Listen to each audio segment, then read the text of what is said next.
ఆంధ్రప్రదేశ్లో red book అరాచకం సాగుతోందన్నారు వైఎస్ఆర్సీపీ అధికార ప్రతినిధి కొండా రాజీవ్. ముఖ్యంగా బీసీలను లక్ష్యంగా చేసుకుని దాడులు జరుగుతున్నాయని విమర్శించారు.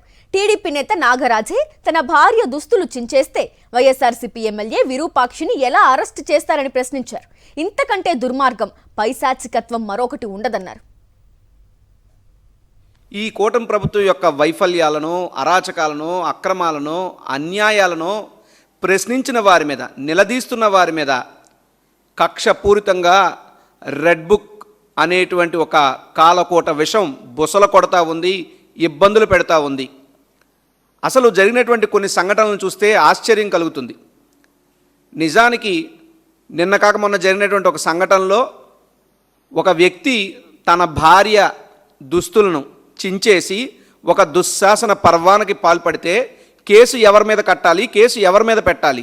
కానీ కూటమి ప్రభుత్వంలో చేసింది ఏమిటి అంటే మా ఎమ్మెల్యే అయినటువంటి విరూపాక్ష గారి మీద కేసు కట్టారు. ఇది ఎంత దుర్మార్గం, ఎంత అమానుషం, ఎంత అరాచకం! నాయకుడు నాగరాజు అనే వ్యక్తి పోలీసుల సమక్షంలోనే తన భార్య దుస్తులను చించేసి అరాచకాలకు పాల్పడితే దాని మీద వచ్చి విరూపాక్ష గారి మీద కేసు కట్టడం అంటే ఇది రెడ్ బుక్ రాజ్యాంగం అమలు చేయడం కాదా అని చెప్పి నేను పోలీస్ శాఖను అడుగుతా ఉన్నా. మరిన్ని అప్డేట్స్ కోసం ఛానల్ను సబ్స్క్రైబ్ చేయండి. నోటిఫికేషన్స్ కోసం బెల్ ఐకాన్ పై క్లిక్ చేయండి.